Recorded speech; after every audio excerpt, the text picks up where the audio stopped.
November ಬಂದರೆ ಸಾಕು ಬೆಂಗಳೂರಿನ ನಾನಾ ಭಾಗಗಳಲ್ಲಿ ಕನ್ನಡ ರಾಜ್ಯೋತ್ಸವವನ್ನು ನಾವೆಲ್ಲರೂ ಕೂಡ ನೋಡ್ತಾ ಇರ್ತೀವಿ. ಈಗ ನಾವು ನೋಡ್ತಾ ಇರುವಂಥದ್ದು ಶ್ರೀ ಭಾನುಪುತ್ರ ಡಾಕ್ಟರ್ ವಿಷ್ಣು ಗೆಳೆಯರ ಬಳಗ ಅದ್ದೂರಿಯಾಗಿ ಕನ್ನಡ ರಾಜ್ಯೋತ್ಸವವನ್ನು ಆಚರಣೆ ಮಾಡ್ತು. ಹಾಗೆಯೇ 12ನೇ ವರ್ಷದ ಅದ್ದೂರಿ ವಾರ್ಷಿಕೋತ್ಸವವನ್ನು ಇವರು ಹಮ್ಮಿಕೊಂಡಿದ್ರು. ಕನ್ನಡ ರಾಜ್ಯೋತ್ಸವದ ಅಂಗವಾಗಿ ಸಾಕಷ್ಟು ಕಾರ್ಯಕ್ರಮಗಳನ್ನು ಕೂಡ ಹಮ್ಮಿಕೊಳ್ಳಲಾಗಿತ್ತು. ಗಣಪತಿಪುರ 5ನೇ ಮುಖ್ಯ ರಸ್ತೆಯ ರಾಧಾಕೃಷ್ಣ ರಸ್ತೆಯಲ್ಲಿ ಹಮ್ಮಿಕೊಳ್ಳಲಾಗಿದ್ದಂಥ ಈ ಕಾರ್ಯಕ್ರಮದಲ್ಲಿ ಬೆಳಿಗ್ಗೆ ಅಂದರೆ 10:30ಕ್ಕೆ ಧ್ವಜಾರೋಹಣವನ್ನು ನೆರವೇರಿಸಲಾಯಿತು. ತದನಂತರ ಕನ್ನಡ ರಾಜ್ಯೋತ್ಸವದ ಹಬ್ಬದ ಪ್ರಯುಕ್ತ ಅನ್ನದಾನವನ್ನು ಕೂಡ ಏರ್ಪಡಿಸಲಾಗಿತ್ತು. ಕನ್ನಡ ರಾಜ್ಯೋತ್ಸವ ಅದ್ದೂರಿ ಕನ್ನಡ ರಾಜ್ಯೋತ್ಸವ 12ನೇ ವರ್ಷದಿಂದ ಮಾಡ್ತಾ ಇದ್ದೀವಿ. ಇವಾಗ JK ಅವರು ಬಂದಿದ್ದರು, ನಮ್ಮ ಗಂಗಣ್ಣ ಅವರು ಬರೋ ಇದಕ್ಕೆ ಏನೋ ಇದಾಗಿತ್ತು. ಎಲ್ಲರೂ ಬರ್ತಾ ಇದ್ದಾರೆ, ನಮ್ಮ ಮುನಿ ಎಲ್ಲ ನಮ್ಮ ಫ್ರೆಂಡ್ಸ್ಗಳು ಬರ್ತಾರೆ. ಅದ್ದೂರಿ ಅನ್ನದಾನ ಮಾಡಿದೆ. ಅನ್ನದಾನ ಬೆಳಗಿಂದ ಒಂದು 3 ಗಂಟೆ 3,000 ಜನಕ್ಕೆ ಅನ್ನದಾನ ಆಗಿದೆ. ಎತ್ತಿನ ಮೇಲೆ ಇನ್ನೂ ಶಕ್ತಿ ಕೊಡಲಿ ದೇವ್ರು, ಇನ್ನೂ ಮಾಡ್ತಾನೆ ಇರ್ತೀನಿ, ಇದೇ ಥರ ಮಾಡ್ತಾನೆ ಇರ್ತೀನಿ. ಕನ್ನಡನ ಉಳಿಸೋಣ, ಕನ್ನಡನ ಗೆಲ್ಸೋಣ. ಕನ್ನಡವೇ ಸತ್ಯ, ಕನ್ನಡವೇ ಅನಿತ್ಯ, ನಮ್ಮ ರಕ್ತನೇ ಕನ್ನಡ. ಸಂಘಟನೆಯಲ್ಲಿ ರಾಜ್ಯ ಉಪಾಧ್ಯಕ್ಷರು CD ರವಿ, ಕೆಂಪೇಗೌಡ ಸೇನೆ. ಪ್ರತಿ ವರ್ಷವೂ ಅದ್ದೂರಿಯಾಗಿ ಕನ್ನಡ ರಾಜ್ಯೋತ್ಸವ ಮಾಡ್ಕೊ ಬರ್ತಾ ಇದ್ದೀವಿ. ನಮ್ಮ ರವಿಯಣ್ಣ ಫುಲ್ ಯಾವತ್ತೂ ನಂಬರ್ 1 ಕೆಲಸ ಮಾಡಿಸ್ತಾ ಇದ್ದಾರೆ ಕನ್ನಡಕ್ಕೋಸ್ಕರ. ಕನ್ನಡ ನಾವು ಯಾವತ್ತೂ ಅವರಿಂದ ನಾವು ಇರ್ತೀವಿ. ಕನ್ನಡ ರಾಜ್ಯೋತ್ಸವ ಏನೇನು ಕಾರ್ಯಕ್ರಮ ಅಂದ್ಕೊಂಡಿದ್ದೀವಿ ಸರ್? ಇವತ್ತು ಮಾಮೂಲಿ ಬೆಳಗ್ಗೆಯಿಂದ ಅನ್ನದಾನ ಅಂದ್ಕೊಂಡಿದ್ದೀವಿ, ಧ್ವಜಾರೋಪಣೆ ಮಾಡ್ಕೊಂಡಿದ್ದೀವಿ. ಇವಾಗ ಮಾಮೂಲಿ ಆರ್ಕೆಸ್ಟ್ರಾ ಇದು ಮಾಡಿದ್ವಿ ಸರ್. ನಾವು ಮಾಮೂಲಿ ಒಳ್ಳೆ ಕೆಲಸಗಳೆಲ್ಲ ಮಾಡಿಸ್ತಾ ಇದ್ದೀವಿ. ಯಾರು ಬಡವರು 3,000 ಜನಕ್ಕೆ ಸರ್. ಹೌದು. ಎಷ್ಟನೇ ವರ್ಷದ್ದು ಕಾರ್ಯಕ್ರಮ ಸರ್? ಇದು 12ನೇ ವರ್ಷದ್ದು ಸರ್. 12ನೇ ವರ್ಷ. ಕನ್ನಡವನ್ನು ಉಳಿಸೋ ಬೆಳೆಸೋ ಬಗ್ಗೆ ಏನು ಮೆಸೇಜ್ ಕೊಡ್ತೀವಿ ಸರ್? ನಾವು ಮೆಸೇಜ್ ಕೊಡೋದಂದರೆ ಸರ್, ನಾವು ಹುಟ್ಟಿರೋದು ಕನ್ನಡದಲ್ಲೇ. ನಾವು ಚಿಕ್ಕ ವಯಸ್ಸಿಂದ ನಾವು ನಮ್ಮ ತಂದೆ ತಾಯಿ ನಮ್ಮ ಪ್ರತಿಯೊಂದು ನಮ್ಗೆ ಗೊತ್ತಿರೋದ್ರಿಂದ ಕನ್ನಡನೇ ನಾವು ಬಿಟ್ಟರೆ ಬೇರೆ ಯಾವುದಕ್ಕೆ ಹೋಗಲ್ಲ ಸರ್. ಕನ್ನಡ ಒಂದೇ. ಎಷ್ಟೊತ್ತವರೆಗೆ ಕಾರ್ಯಕ್ರಮ ನಡೆಯುತ್ತೆ ಸರ್? ಇವಾಗ 11 ಗಂಟೆವರೆಗೂ ನಡೀತದೆ ಸರ್. 11 ಗಂಟೆ ಪ್ರಾರಂಭ ಮಾಡಿದ್ರಿ? 7 ಗಂಟೆಗೆ ಸರ್. 7 ಗಂಟೆ. ಹೆಸರು ಪುಟ್ಟರಾಜು ಅಂತ ಸರ್. ಕೆಂಪೇಗೌಡ ಸರ್ ಅಧ್ಯಕ್ಷ. ನಾವು ಹುಟ್ಟು ಬೆಳೆದಿರೋ ಊರಿದು.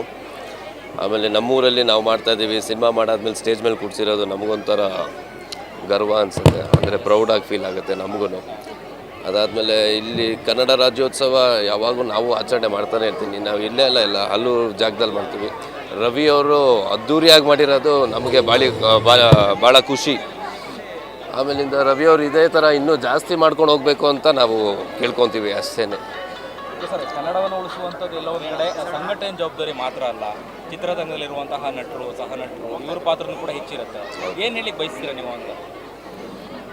ಸರ್, ಏನಿಲ್ಲ, ಇವಾಗ ಅಂದರೆ ಎಲ್ಲರಿಗೂ ಒಂದು ಬಿಗ್ ಚಾನ್ಸ್ ಸಿಕ್ಕಿದೆ ಸರ್. ಎಲ್ಲ ಮುಂದಕ್ಕೆ ಹೋಗ್ತಾ ಇದ್ದಾರೆ. ಆಮೇಲೆ ಕನ್ನಡ ಅನ್ನೋದನ್ನ ಇವಾಗ ಎಲ್ಲ ಕಡೆ ಹೆಂಗೆ JK ಸರ್ ಹೇಳಿದ್ರು ಅದೇ ಥರ ಎಲ್ಲ ಕಡೆ ಬೆಳೆಯೋಕ್ಕೆ ಸ್ಟಾರ್ಟ್ ಆಗಿದೆ. ಬೆಳೆಯೋಕ್ಕೇನು ಬೆಳೆದವ್ರಿ ಯಾವಾಗಿಂದನೂ ಇದೆ, ಅದು ನಾವು ಕಾಪಾಡ್ಕೊಂಡು ಹೋದರೆ ಸಾಕು. ಉಳಿಸ್ಕೊಬೇಕು ಅಷ್ಟೇ. ಉಳಿಸಿ ಬೆಳೆಸಿ ಅಂತಾರಲ್ಲ, ಆ ಥರ ಮಾಡೋಕ್ಕಿಂತ ಉಳಿಸಿದ್ರೆ ಸಾಕು. ನಾವು ಅಷ್ಟಾಗಿದೆ, ಅಷ್ಟು ನಮ್ಮದು ಹಿಸ್ಟ್ರಿ ಇದೆ ಸರ್. ಕನ್ನಡದ ಬಗ್ಗೆ ಅಷ್ಟು ಹಿಸ್ಟ್ರಿ ಇದೆ, ಅದ್ರ ಬಗ್ಗೆ ತಿಳ್ಕೊಂಡ್ರೆ ಸಾಕು. ನಾವು ಅಲ್ಲಿದೆ. ದೇಶನೇ ಮಾತಾಡ್ತಾ ಇದೆ. ಇವಾಗ ಪ್ರತಿಯೊಂದು ನೋಟ್ ಮೇಲೂ ನಮ್ಮವರೇ ಇದು ಮಾಡಿರೋದಿದೆ. ಒಂದೊಂದು ಚಿತ್ರನೂ ನೋಟ್ ಮೇಲಿರೋದೆಲ್ಲ ಕನ್ನಡ ಅವರು ಕಟ್ಟಿರೋದು. ಇಲ್ಲಾಂದರೆ ಹಳೆಬೀಡು ಆಗಿರ್ಬೋದು, ಇದೆಲ್ಲ ಬೇಲೂರು ಆಗಿರ್ಬೋದು, ಇದೆಲ್ಲ ಈ ಥರ ಇಡೀ ಎಷ್ಟೊಂದು ಕೊಡುಗೆ ಇದೆ ಕನ್ನಡದವ್ರದ್ದು. ಇವತ್ತಿನ ಯೂತ್ಸಿಗೆ ಏನು ಹೇಳಿಕ್ಕೆ ಬಯಸ್ತೀರ ಕನ್ನಡವನ್ನು ಬೆಳೆಸೋದ್ರ ಬಗ್ಗೆ, ಉಳಿಸೋದ್ರ ಬಗ್ಗೆ? ಕನ್ನಡ ಮಾತಾಡಿ ಸರ್, ದಿಲ್ದಾರಾಗಿ ಮಾತಾಡಿ ಕನ್ನಡನ ಅಷ್ಟೇ, ಬೇರೆ ಏನು ಸಜೆಷನ್ ಕೊಡಲ್ಲ. ಕನ್ನಡ ನಮ್ಗೆ ಹೆಂಗೆ ಬರುತ್ತೋ ಆಡು ಭಾಷೆಯಲ್ಲಿ ಮಾತಾಡಿ, ಚೆನ್ನಾಗಿ ಮಾತಾಡಿ. ಅದೇನು ಬೆಳೆಸೋದಂತ ಏನಿಲ್ಲ ಸರ್. ಆಡು ಭಾಷೆಯಲ್ಲಿ ಚೆನ್ನಾಗಿ ಮಾತಾಡಿ, ಎಲ್ಲರ ಜೊತೆ ಅದೇ ಥರ ಮಾತಾಡಿ. ಮನೇಲಿ ಹೆಂಗೆ ಮಾತಾಡ್ತೀವೋ ಔಟ್ಸೈಡು ಹಂಗೆ ಮಾತಾಡಿ. ರೆಸ್ಟೋರೆಂಟ್ಗೆ ಹೋದ್ರು ಅವನ ಹತ್ರ ಸರ್ಗಿರೋನಕ್ಕಿಂತ ಬನ್ನಿ ಇಲ್ಲಿ ಅಂತ ಹೇಳ್ಬಿಟ್ಟೆ ಮಾತಾಡಿ. ಆ ಥರ ಮಾತಾಡಿದ್ರೆ ನಮಗೆ ಹೆಚ್ಚು ಮಾತಾಡ್ತೀವೋ ಅಷ್ಟು ಉಳಿತದೆ ಅಷ್ಟೇ. ಎಷ್ಟು ಮಾತಾಡ್ತೀವೋ ಅಷ್ಟು ಖುಷಿ ಆಗುತ್ತೆ ಕೇಳಿಸ್ಕೊಳಕ್ಕೆ. ಅವ್ರಿಗೂ ಏನೋ ಚೆನ್ನಾಗಿದೆ ಅಲ್ಲ ಅಂತ ಹೇಳ್ಬಿಟ್ಟು ಅವರು ಕಲಿಯೋದಕ್ಕೂ ಉತ್ಸಾಹ ಸಿಗುತ್ತೆ ಅವ್ರಿಗೂ. ಆ ಥರ. ಇನ್ನು ಈ ಅನ್ನದಾನ ಕಾರ್ಯಕ್ರಮಕ್ಕೆ ಸಾಕಷ್ಟು ಜನ ಸ್ಥಳೀಯರು ಬಂದು ಸಾಥನ್ನು ಕೊಟ್ಟರು. ಹಾಗೆಯೇ ಸಂಜೆ 6 ಗಂಟೆಯ ನಂತರ ದಯಾನಂದ್ ಮೆಲೋಡೀಸ್ ಅವರಿಂದ ರಸಮಂಜರಿ ಕಾರ್ಯಕ್ರಮವನ್ನು ಹಮ್ಮಿಕೊಳ್ಳಲಾಗಿತ್ತು. ಈ ಸಂದರ್ಭದಲ್ಲಿ ಸಾಕಷ್ಟು ಜನ ಮುಖ್ಯ ಅತಿಥಿಗಳು ಆಗಮಿಸಿದ್ರು. ಕಾಲವೇ ಮೋಸಗಾರ ಚಿತ್ರದ ನಾಯಕ ಭರತ್ ಹಾಗೇನೆ ಅಶ್ವಿನಿ ನಕ್ಷತ್ರ ಖ್ಯಾತಿಯ ಜೆಕೆ ಕೂಡ ಆಗಮಿಸಿದ್ರು. ಸೇರಿದಂತೆ ಸಾಕಷ್ಟು ಗಣ್ಯರು ಈ ಕಾರ್ಯಕ್ರಮಕ್ಕೆ ಪಾಲ್ಗೊಂಡು ಕಾರ್ಯಕ್ರಮವನ್ನು ಅದ್ದೂರಿಯಾಗಿ ಆಚರಿಸಿದ್ರು. ಕನ್ನಡ ಹಬ್ಬ ಅಂದರೆ ಕೇಳಬೇಕಾ? ಅಲ್ಲಿ ನಾಡ ನುಡಿ ಸಂಸ್ಕೃತಿಯ ಹಬ್ಬವೇ ಮೇಳೈಸಿರುತ್ತೆ. ಅಲ್ಲಿ ನಮ್ಮ ಸಂಸ್ಕೃತಿಯ ಅನಾವರಣವಾಗಿರುತ್ತೆ. ಹೀಗಾಗಿ ಕಾರ್ಯಕ್ರಮವನ್ನು ನೋಡೋದಕ್ಕೆ ಸಾಕಷ್ಟು ಜನ ಸ್ಥಳೀಯರು ಕೂಡ ಆಗಮಿಸಿ ಕಾರ್ಯಕ್ರಮವನ್ನು ಯಶಸ್ವಿಗೊಳಿಸಿದ್ರು. ಕನ್ನಡ ರಾಜ್ಯೋತ್ಸವ ಕಾರ್ಯಕ್ರಮಕ್ಕೆ ಭಾಗವಹಿಸಿದ್ರಿ, ಕನ್ನಡದ ಬಗ್ಗೆ ಎಲ್ರಿಗೂ ಕನ್ನಡ ರಾಜ್ಯೋತ್ಸವದ ಹಾರ್ದಿಕ ಶುಭಾಶಯಗಳು. ಇದು ನಮ್ಮ ಏರಿಯಾ ಒಂದು ಚುಂಚನಕಟ್ಟೆ ಹತ್ರ ಬಂದಿದ್ದೀವಿ. ಆ್ಯಂಡ್ ಪ್ರತಿ ವರ್ಷವೂ ಇಲ್ಲಿ ಬಂದ್ಬಿಟ್ಟು ಈ ಕನ್ನಡ ರಾಜ್ಯೋತ್ಸವನ ಸೆಲೆಬ್ರೇಟ್ ಮಾಡ್ತೀನಿ. ಥ್ಯಾಂಕ್ ಯು ರವಿ ಅವರೇ. ಸೊ ರವಿ ಅವರು ಕರೀತಾರೆ ಆ್ಯಂಡ್ ವಿ ಕಮ್. ಒಂದು ಒಳ್ಳೆ ಸಂಭ್ರಮ ಇದು, ಪ್ರತಿ ವರ್ಷವೂ ನಡೆಯೋದು, ಮರ್ತಿಲ್ಲ ಯಾರು. ಸೊ ಅದಕ್ಕೋಸ್ಕರ ರವಿ ಅವ್ರು ಮಾಡ್ತಾಯಿದ್ದಾರೆ ಈ ಏರಿಯಾದಲ್ಲಿ. So thank you Ravi, thank you so much. ಇಲ್ಲಿ ಕರ್ತಿದ್ದೀವಿ 12 ವರ್ಷದಿಂದ ಮಾಡ್ತಾಯಿದ್ದಾರೆ ಆ್ಯಂಡ್ ಇನ್ನೂ ಸಾಕಷ್ಟು ವರ್ಷಗಳು ನಡೆಯುತ್ತೆ. ಆ್ಯಂಡ್ ಪ್ರತಿ ವರ್ಷನೇ ನಾನು ಬರ್ತಾನೆ ಇರ್ತೀನಿ. ಎಲ್ಲೋ ಒಂದು ಕಡೆ ಈ ಮೈಸೂರಿನಲ್ಲಿ ಹಿಂದಿ ಹೇರಿಕೆ ಆಗಿ ಎಲ್ಲೋ ಒಂದು ಕಡೆ ಕನ್ನಡವನ್ನು ಮರೆಸುವಂಥದ್ದು ಈ ಥರ ಎಲ್ಲ ಆಗ್ತಿದೆ. ಇದ್ರ ಬಗ್ಗೆ ಏನಾಗ್ತದೆ ನಿಮಗೆ? ಹಂಗೇನು ಆಗ್ತಾಯಿಲ್ಲ, ಅಷ್ಟೇ. ಅದೆಲ್ಲ ಸುಮ್ಮನೆ ಹಬ್ಸಿರೋದು. ಎಲ್ಲ ಕಡೆನೂ ಕನ್ನಡ ಇನ್ನೂ ಚೆನ್ನಾಗೇ ಬೆಳೀತಾ ಇದೆ. ಪ್ರತಿಯೊಬ್ರಿಗೂ ಕನ್ನಡ ಬಗ್ಗೆ ಇನ್ನೂ ಜಾಸ್ತಿ ಆಲ್ ಓವರ್ ಇಂಡಿಯಾ ಮಾತಾಡ್ತಾ ಇದೆ ಕನ್ನಡದ ಬಗ್ಗೆ. ಮೊದಲು ಅಷ್ಟೊಂದು ಇರಲಿಲ್ಲ, ಇವಾಗ ಇನ್ನೂ ಜಾಸ್ತಿ ಆಗ್ತಾ ಇದೆ. ಇವತ್ತಿನ ಯೂತ್ಸಿಗೆ ಬರೀ ಮೊಬೈಲು, ಆನ್ಲೈನು, IT-BT ಕಂಪ್ನಿದಲ್ಲಿ ಬ್ಯುಸಿ ಆಗಿದ್ದಾರೆ. ಕನ್ನಡದ ಬಗ್ಗೆ ನೀವೇನು ಪಾಠ ಮಾಡ್ತೀರಾ ಅಂತ ಇವತ್ತಿನ ಯೂತ್ಸಿಗೆ? ಟೆಕ್ನಾಲಜಿ ಇಂಪ್ರೂವ್ ಆಗಿದೆ, ಆಬ್ವಿಯಸ್ಲಿ ಅವರು ಅಪ್ಡೇಟ್ ಆಗ್ತಾ ಇದ್ದಾರೆ. ಬಟ್ ಅದ್ರ ಜೊತೆ ಕನ್ನಡನೂ ಇವಾಗ ನೋಡಿದ್ರೆ ಟೆಕ್ನಾಲಜಿ ಜೊತೆನೂ ನಮ್ಮ ಕನ್ನಡದು ಫಾರ್ ಎಕ್ಸಾಂಪಲ್ ಫಿಲ್ಮ್ ಇಂಡಸ್ಟ್ರಿ ಆಗಿರ್ಬೋದು, ನಮ್ಮ ನ್ಯೂಸ್ ಚಾನೆಲ್ಗಳಾಗಿರ್ಬೋದು, ಅವರು ಬೆಳೀತಾ ಇದ್ದಾರೆ. ಕನ್ನಡ ಎಲ್ಲ ಕಡೆನೂ ಕೊಡ್ತಾ ಇದ್ದಾರೆ. ಆಬ್ವಿಯಸ್ಲಿ ಚಾನಲ್ಗಳಲ್ಲಿ ಇವಾಗ ನೀವು ನೋಡಿದ್ರೆ ಆನ್ಲೈನ್ನಲ್ಲೇ ಕೂತ್ಕೊಂಡು ಜಾಸ್ತಿ ನೋಡ್ತಾ ಇದ್ದಾರೆ. ಇನ್ನು ವ್ಯೂವರ್ಶಿಪ್ ಜಾಸ್ತಿ ಆಗ್ತಾ ಇದೆ ಪ್ರತಿಯೊಂದು ಚಾನಲ್ನಲ್ಲಾಗಿ. ಸೊ ಟೆಕ್ನಾಲಜಿ ಇಂಪ್ರೂವ್ ಆಗಿರೋದ್ರಿಂದ ನಮ್ಮ ಇದು ಕನ್ನಡ ಏನು ಹಿಂದೆ ಹೋಗಿಲ್ಲ, ಇನ್ನೂ ಜಾಸ್ತಿನೇ ಆಗ್ತದೆ. ಓಕೆ, ಈಗ ಸಿನಿಮಾಗೆ ಬಂದರೆ ಎಲ್ಲ ಒಂದು ಕಡೆ ಆಪರ್ಚುನಿಟಿಗೋಸ್ಕರ ಎಲ್ಲ ಒಂದು ಕಡೆ ಬೇರೆ ಭಾಷೆನ ಆರಿಸಿ ಹೋಗುವಂಥದ್ದು, ಇದ್ರ ಬಗ್ಗೆ ಏನು ಹೇಳ್ತಾರೆ? ಕನ್ನಡನೂ ಬೇಕು, ಇದ್ರ ಬಗ್ಗೆ ಹೆಂಗೆ ಬ್ಯಾಲೆನ್ಸ್ ಮಾಡೋದು, ಇದ್ರ ಬಗ್ಗೆ ಏನು? ಆಪರ್ಚುನಿಟಿ ಎಲ್ಲಿ ಸಿಗುತ್ತೋ ಅಲ್ಲಿ ಮಾಡ್ತಾ ಇರಬೇಕು. ಕನ್ನಡದಲ್ಲಿ ಆಪರ್ಚುನಿಟಿ ಸಿಕ್ಕರೆ ಅಲ್ಲೂ ಮಾಡಬೇಕು. ಇವಾಗ ಹೆಂಗಿದೆ, ಗ್ಲೋಬಲ್ ಆಗೋಗ್ಬಿಟ್ಟಿದೆ. ಒಂದು ಸಿನಿಮಾ ಇಂಡಸ್ಟ್ರಿ ಆಗಿರ್ಬೋದು, ಇಲ್ಲಾಂದರೆ ನೀವು ಎನಿ ಜಾಬ್ ನೀವು ಮಾಡ್ತಾ ಇರೋದಿದೆಯಲ್ಲ, ಗ್ಲೋಬಲ್ ಆಗೋಗ್ಬಿಟ್ಟಿದೆ. ಅದರಿಂದ ಆಪರ್ಚುನಿಟಿ ಎಲ್ಲಿ ಸಿಗ್ತಾ ಇದೆಯೋ ಅಲ್ಲಿ ಮಾಡ್ತಾ ಇರಬೇಕು. ಬಟ್ ನಮ್ಮತನನ ಬಿಟ್ಕೊಡ್ಬಾರ್ದು, ಫಸ್ಟ್ ಅದಕ್ಕೆ ಪ್ರಾಮುಖ್ಯತೆ ಕೊಡಬೇಕು. ಸೊ ಇಲ್ಲಿ ಎಲ್ಲರೂ ಹೇಳ್ತಾರೆ ಕನ್ನಡ ಉಳಿಸಿ, ಕನ್ನಡ ಬೆಳೆಸಿ ಅಂತ ಅಂದ್ಬಿಟ್ಟು. ನನ್ನ ಪ್ರಕಾರ ಕನ್ನಡದವ್ರನ್ನ ಉಳಿಸಿ ಅಂತ ಹೇಳ್ತೀನಿ. ಕಾರ್ಯಕ್ರಮದಲ್ಲಿ ಜೂನಿಯರ್ ವಿಷ್ಣುವರ್ಧನ್ ಸೇರಿದಂತೆ ಸಾಕಷ್ಟು ಜನ ಬಂದು ನೆರೆದಂಥವರನ್ನ ರಂಜಿಸಿದ್ರು.